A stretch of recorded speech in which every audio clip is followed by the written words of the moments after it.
Me as well as Advocate Satish. To our viewers, thank you for joining us back. We're discussing about what happens to Vijay. Now, here's the big deal. Maybe Advocate Satish, you were making your point. Let me just start with this. 2 consecutive days, Vijay goes to the governor. 2 consecutive days. Is there essentially a problem in terms of how the equations change when you have a party at the center vis-a-vis the same party at a state that's trying to take oath? And we have cases, we have a history of cases that seem to suggest just that, from Maharashtra to Manipur to Karnataka and so much more. Is that essentially a concern? First of all, Vijay has gone 2 days continuously to the governor's Lok Bhavan because there was an error in his letter. Please understand that. Because of the error in the letter, the governor has asked him to give a fresh letter stating the majority and also some sort of the formality in the letter. For that, he has gone twice. Even in the second day when he has gone there, the governor was asking the same question, do you have the number with you? He expressed his opinion that I won't mind giving an opportunity of swearing in ceremony. Will you be able to prove the majority? He said very openly that I know the number as of today. That was the reason Mr. Vijay was unable to proceed today for the swearing in ceremony. That basically we should understand. And as we already we're not talking about the mandate. We're not talking about a specific day, though. That's not what we're talking about. But sure, go ahead. You cannot blame. No, what I'm saying for that, for the governor asking him to come twice, it cannot be. Okay, point taken. For this, you cannot point blame taken. the governor. Now, is it also a matter of convenience of center versus state? A minute to you, and I will go to the other panelists for a minute as well. No, there is here in this case there is no role for central government at all. This BJP has no role at all. Governor is doing his constitutional duty and he is giving leverage. My point is very clear. Governor at this juncture, he is giving leverage to Vijay and sufficient time to get the number, come prepare for your exam in full, get the center mark. That is the opportunity at present a governor is giving to him. Before preparing yourself, please don't come for the examination. That's what governor is saying. I appreciate governor in this matter. Governor is appreciating and he is observing the sentiments of the people. That's what I would say. Right. Kalyan Raman, respond to the same question. See, there is no point in we blaming the governor at this point of time. He is clear in his mind. Let us look at a few things along with that. The government is run on the basis of constitution, not limited to constitution, but also conventions, precedents. These are the factors that govern the entire country. It is not limited to just a constitution. The Supreme Court interprets the constitution as and when required. They have given quite a few of them. People keep talking about S.R. Bommai case. In the S.R. Bommai case, it wasn't the fresh government. It was an existing government on which a verdict had been given. In this case, it is a fresh government about which we are talking. Given the situation, the wisdom of honorable governor plays a role. That is why there is a governor. There are so many cases. There is no need for a governor to be there. The concern is also, both of you have validly raised the concern of horse trading. But there's also the flip side. So many cases where a party has emerged as the single largest party. And then you have possibly the other party that gets together its allies, gets together the numbers, quote unquote, not technically the horse trading because they're not the single largest party, but still manages and then are called on to make the government. We've had umpteen examples of such cases. Manipur is one such case. Sneha, what stops from the other thing happening? Sneha, even we were victims of it. Let it be. But the fact remains that Vijay does not have number at this point of time. He is still short of but the at fact least also numbers, remains that mere suspicion, the court says, cannot be the grounds. But Venkatesh Ramaraj. Even PVK, after being handed over with power, can indeed indulge in horse trading. Can anybody assure that the TVK will not indulge in horse trading? And it's not only TVK, and it's not only TVK that can indulge in horse trading. Question. That's the point. No, it's a simple logical question. If others can indulge, Even TVK can indulge after Therefore, it having goes to power the at flip their side as disposal. well. Delaying it So, for Vijay can also mean horse trading for others. Venkatesh Ramaraj. Certain levels of neutrality. See, the horse trading can happen from all the sides. We don't deny it, but we should understand that TVK is the party that has got the large number of seats, though they don't have the absolute majority. And as per the constitution, it is the duty of the governor to invite the party with the largest number and do a floor test. And the strength has to be proven in the floor of the house, not at the Raj Bhavan. That's what our point is. Goes both sides, but the question largely now emerging is the honorable governor has a different It is a view. humiliation. But the question really now is emerging, how does one look at protocols and principles when you have different power equations playing vis-a-vis center and state, because the precedents really do not have uniformity. Thank you very much, all three of you, for joining me. Venkatesh Ramaraj, Kalyan Raman, Advocate Satish Kumar, thank you so much. Time for a very short break. On the other side, we look at how has Saudi snubbed the United States, and it's not just Saudi, many Gulf countries are absolutely miffed with Donald Trump. We tell you why.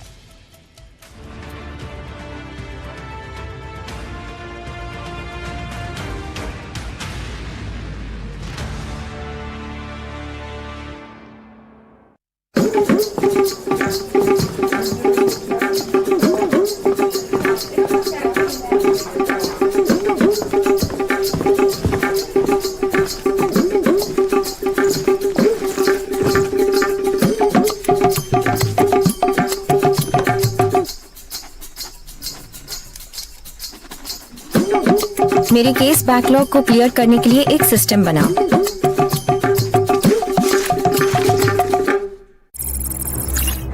With AI-powered systems like the DSU AI Factory, threats can be detected and countered in real time, protecting lives. Artificial intelligence is transforming industry and shaping the future. Behind every breakthrough lies one essential force: compute power. Dayananda Sagar University, we are building a next-generation AI ecosystem where powerful infrastructure meets bold ideas, shaping tomorrow's intelligence.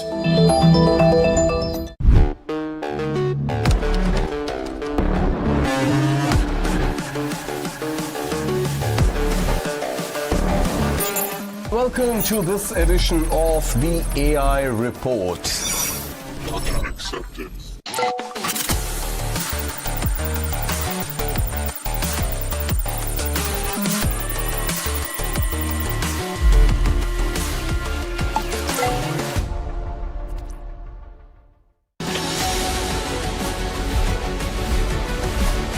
Why has Iran stopped the traffic in the Strait of Hormuz? They want to attack us, they want to target us, so we have to defend ourselves. They are punishing countries outside the region as well, like India, and like countries in South and East Asia. The big problem that they've created now is the closure of the strait. Ultimately, the main purpose of this exercise is, frankly, to prevent Iran from obtaining a nuclear weapon. Whenever they've got involved in a war on behalf of somebody else, there isn't been just an altruistic purpose.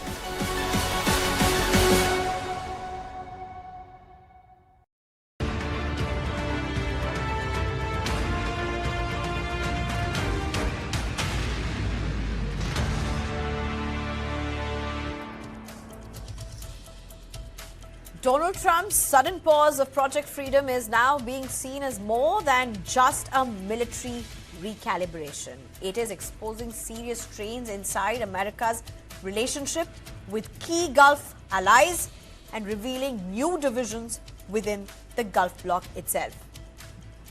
Project Freedom was announced by Trump on May 4th as a US-led escort mission to help commercial ships cross the Strait of Hormuz safely. The move came after Iran effectively blocked the strategic waterway and the US simultaneously tightened pressure on Iranian ports. But the mission lasted barely 36 hours. According to United States officials, Saudi Arabia was blindsided by Trump's public announcement and reacted strongly. Riyadh reportedly restricted the use of Prince Sultan Air Base and denied American aircraft access to Saudi airspace for the operation. That became a major operational problem for Washington because the United States military relies heavily on Gulf airspace for fighter jets, refueling aircraft and surveillance missions that protect ships in the strait.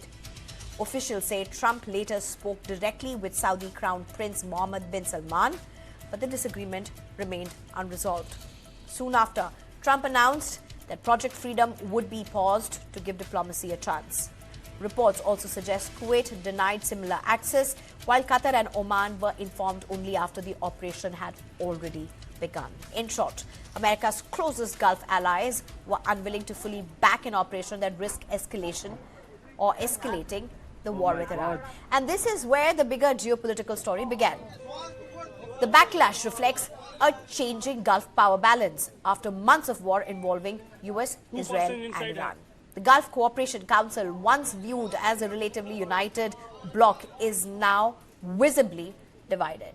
The biggest split emerged after UAE quit OPEC, signaling a more independent regional strategy. Reports say the UAE appeared more supportive of reopening Hormuz because its economy really depends heavily on energy exports through the Fujairah corridor. Iran appears to have noticed the difference. Iranian forces later targeted the Fujairah energy zone, sending a warning directly to Abu Dhabi. Saudi Arabia, meanwhile, appears far more cautious. Riyadh fears being dragged into a prolonged regional war at a time when fragile ceasefire negotiations are underway. The episode has also exposed frustration with Trump's style of decision-making, with Gulf leaders reportedly upset over a lack of consultation. Now, different Gulf states seem to be choosing different paths. The UAE appears ready to deepen ties with Washington and Israel, while Saudi Arabia and some allies may increasingly work with China, Turkey and Pakistan on diplomacy and regional security. That does not mean Gulf countries are abandoning the United States, but it does suggest the post-war West Asia may no longer revolve around a single, unified US-led security framework. For now, Project Freedom may be paused, but the bigger shift underway is about how America's Gulf allies are redefining their own strategic interests in a rapidly changing West Asia. I'm being joined by Major General Rajan Kochhar, defense and strategy expert. Good evening. Thank you so much for joining me. Adit Kothari joins us, foreign affairs and geopolitical expert. Thank you so much for joining me. Well, Major General Rajan Kochhar, first to you at this point. You know, almost every few days you have some changing dynamics, but I think the Gulf region now realizing the cost of playing into any single party, in this particular case, United States. Thank you, Sneha. I think it's a very good discussion which you are initiating, because this is the beginning of a change in West Asia, or the Middle East as the United States may call it. Recent reports suggest that 228 major strikes have happened in the 15 US air bases in the GCC countries. The GCC countries are losing that kind of a faith in the capability of the United States to protect them. It's very evident.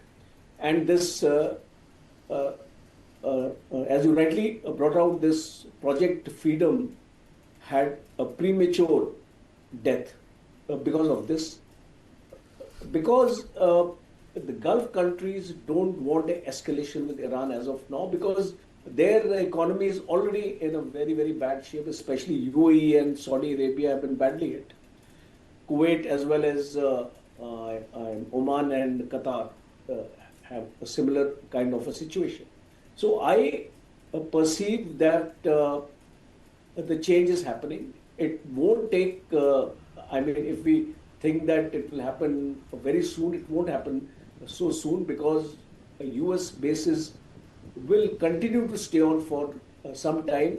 But definitely the thought has started, and a recent example is UAE, and this is important to understand because it has got a far reaching implications. UAE has always been a very strong ally of the United States. Now we are hearing that China is offering UAE it's GF-35A, a stealth fighter.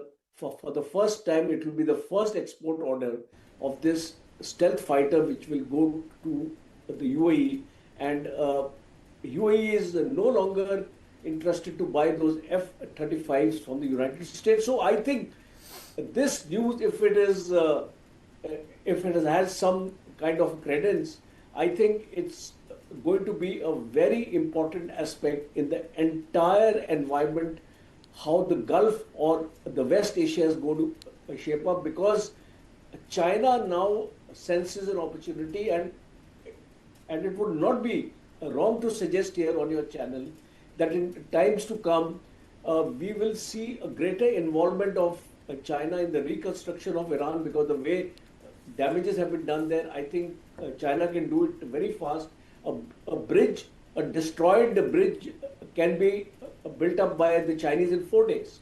So I think China will get into a big way into Iran, and in times to come, I mean, I'm not a guy who prophesizes, but I have a strong feeling that in times to come, China may establish a very strong military base in Iran, especially the Chabar port, because a great portion of the Chabar port is already with China.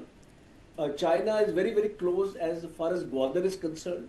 And if you see the Djibouti area, there also China is there. So China is consolidating itself in this Gulf region. In times to come, I think this war has been the biggest mistake on the part of Americans, not only in trying to fulfill its objectives, but from a geopolitical point of view, I think China is going to play a bigger role in West Asia. I think Major General Rajan Kochi, you're making a very important point, because when it comes to China, the influence in the Asian subcontinent and Southeast Asia also seems to be only on the increase, considering a lot of countries have reached out to them, how they're positioning themselves with renewable energy, and so that's also flexing their muscles in a very in a segment which is now only increasing in demand for that matter. It makes for an interesting read what you're talking. But Adit Kothari, to what Rajan Kochhar, Major General Rajan Kochhar just left us at, let me just take it from there at this point.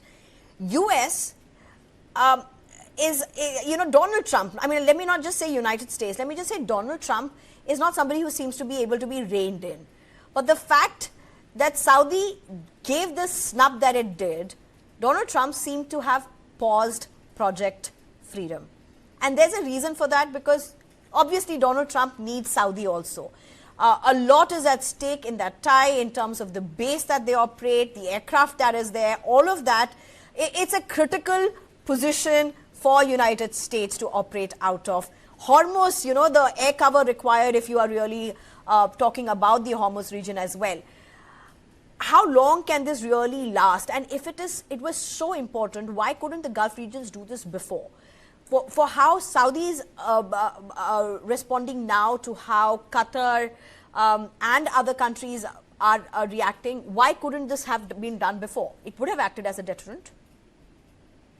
So Sneha, I think the Operation Freedom basically breached that sort of red line between the United States and its Middle Eastern partners, because they went into this Operation Freedom via a social media post rather than a long-drawn consultation with their partners, including the shipping companies. The shipping companies were in absolute disarray because they did not know how the shipping process would essentially entail. How would they actually navigate through the Strait of Hormuz? How much of hand-holding would the U.S. Navy basically provide to any of the shipping companies? And that's exactly what we saw once the operation was live. The first couple of ships that actually came through, and after that it was an absolute disarray, because once Iran hit and set a couple of vessels ablaze, automatically sort of panic struck in. And then you now have Donald Trump claiming that he's very close to signing a peace deal with the Iranians. He's been saying this time and time again, but I think people are now becoming very, very skeptical of his continuous, posturing on a weekly basis just to control the oil prices. I mean, today Donald Trump is probably as close to signing a deal with Iran, probably as close as Major General Kocher and I are there to, raise a conquest on Pluto. So he's nowhere close to getting a deal signed. That's the bottom line. And you can tell by his body language, the kind of frustration that he's demonstrating, that he's in absolute agony and he wants to get out of Iran ASAP, but he just doesn't know how. And that is after leaving Iran in a sort of a militarily battered state, but strategically emboldened state. So right now, like you pointed out, it's a time game between the two. The United States is not being able to understand Iran, or when you say United States, I think it's Trump who's not being able to decode Iran, primarily because he thinks that if he was in the position of the Iranians today, with a battered military, with a decapitulated navy, with the air force which has completely been destroyed, with a foreign currency which is depleting on a day-to-day basis, he would react by sitting on the table and negotiating. Whereas the Iranians are thinking, hold on, Donald Trump is going into the midterms with, ratings of the lowest ever that he has been in both the terms, with the gasoline prices hovering over $4, with, inflation in the United States going through the roof. So he should be demonstrating much more of an emergency to actually sit down on the table and negotiate this peace deal and ensure that, the world can go back to some sort of a place of sanity. So both are just waiting it out. And, I think, this is going to be going on for the foreseeable future going forward. Sneha. Major General Rajan Kocher, when we are talking about United States, when you're talking about Donald Trump and the Gulf region, what does this really mean for Hormuz? I mean, safety is a big concern. You've had Indian sailors who have been at the receiving end as well. There are many other civilian sailors who really have nothing to do with, it's part of their livelihood, and they are clearly affected. Project Freedom has been paused. Blockade continues. How does Hormuz stabilize, or we just consider this as something that we have to come to terms with? It's a very interesting perspective, Sneha, you put forward, because that is concerning all of us. I think not only in India, across the world, especially the East Asian countries. I talk about China, South Korea, Japan also equally concerned, because their dependencies here are far greater than the Indian dependencies.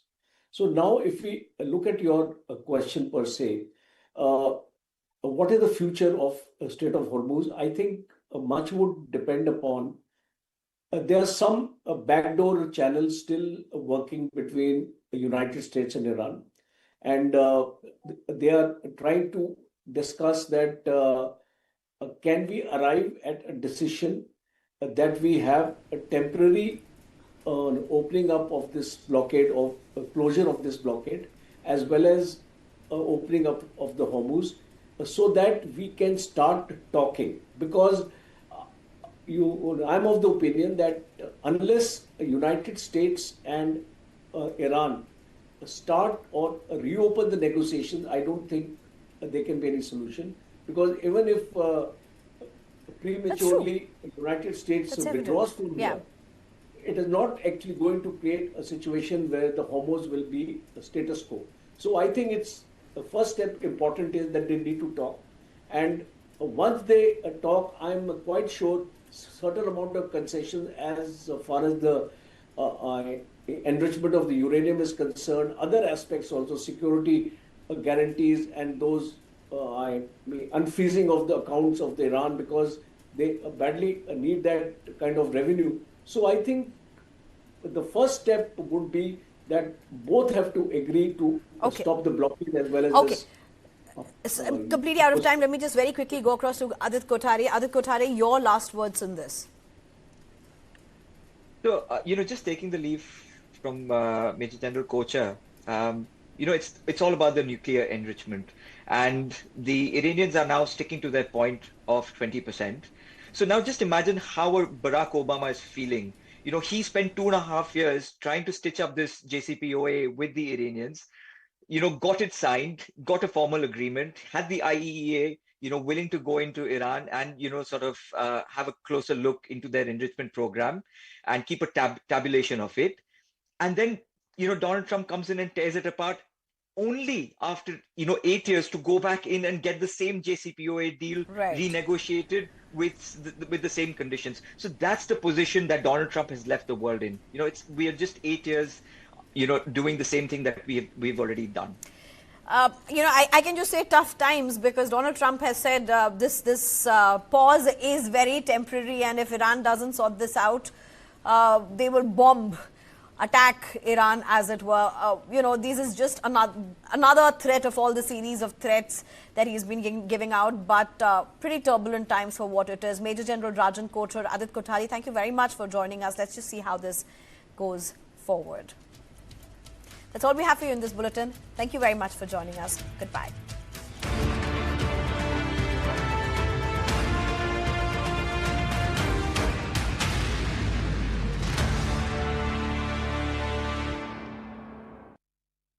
कुछ भी खा नहीं पा रहा हूँ, बहुत upset हूँ। Take a date, not bites. No added sugar, preservative के बिना डेट्स, बादाम, पिस्ता, काजू और शहद से तैयार किया गया lion dates nut bytes. Lion date nut bytes.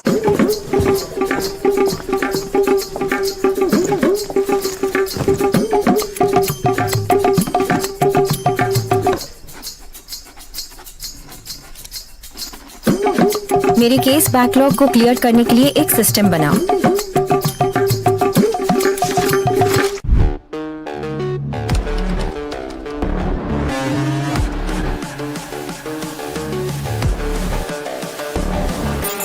Welcome to this edition of the AI Report. Acceptance.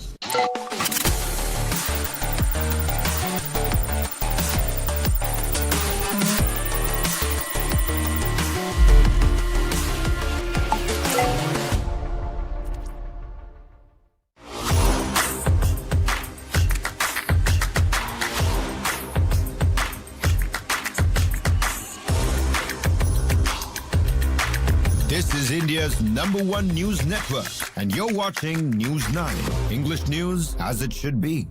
Meanwhile, US President Donald Trump has announced a temporary pause to Project Freedom, the American operation aimed at helping commercial ships escape the Strait of Hormuz. Trump said that decision follows progress and talks towards the border agreement with Iran, even as tensions in the Gulf remain high. When I decided that I have to do this for the good of the world. U.S. President Donald Trump said Tuesday that he would temporarily pause an operation to help ships escape the Strait of Hormuz. He said the decision was based on progress toward a comprehensive agreement with Iran. Trump wrote on social media, quote, "We have mutually agreed that, while the blockade will remain in full force and effect, Project Freedom will be paused for a short period of time to see whether or not the agreement can be finalized and signed." No immediate reaction came from Tehran early Wednesday. The announcement came hours after Secretary of State Marco Rubio briefed reporters on tanker escort efforts in the strait. The previous day, the U.S. military reported destroying several Iranian small boats, along with cruise missiles and drones. Rubio emphasized that Iran would not be permitted to control marine traffic. This is not an offensive operation. This is a defensive operation. And what that means is very simple. There's no shooting unless we're shot at first. Okay, we're not attacking them. But if they're attacking us, or they're attacking a ship, you need to respond to that. A key goal of Trump's campaign against Iran was to stop Tehran from developing a nuclear weapon, which Iran has repeatedly denied ever seeking. However, the country has still not surrendered more than 900 pounds of highly enriched uranium.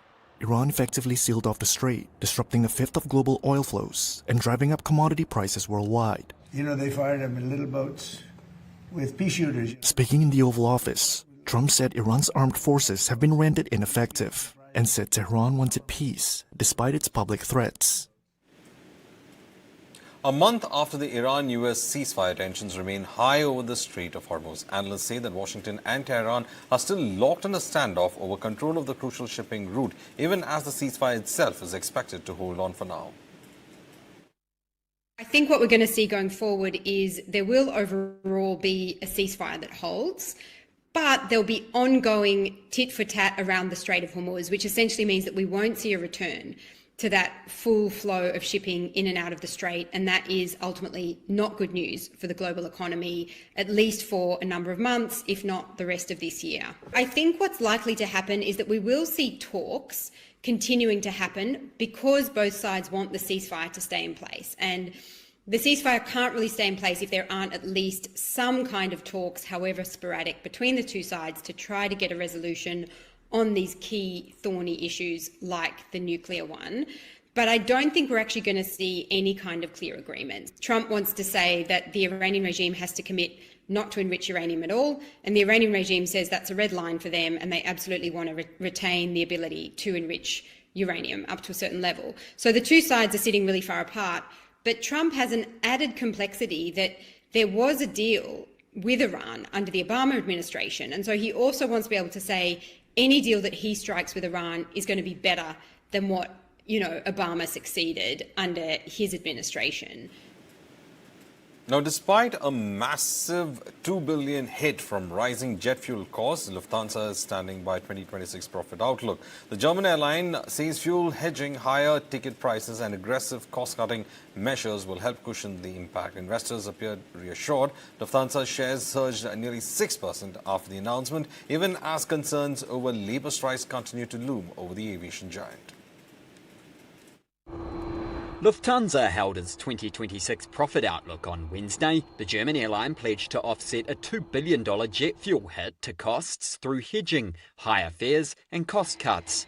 The news sent shares up over 8%, even as labour strikes cloud the year ahead.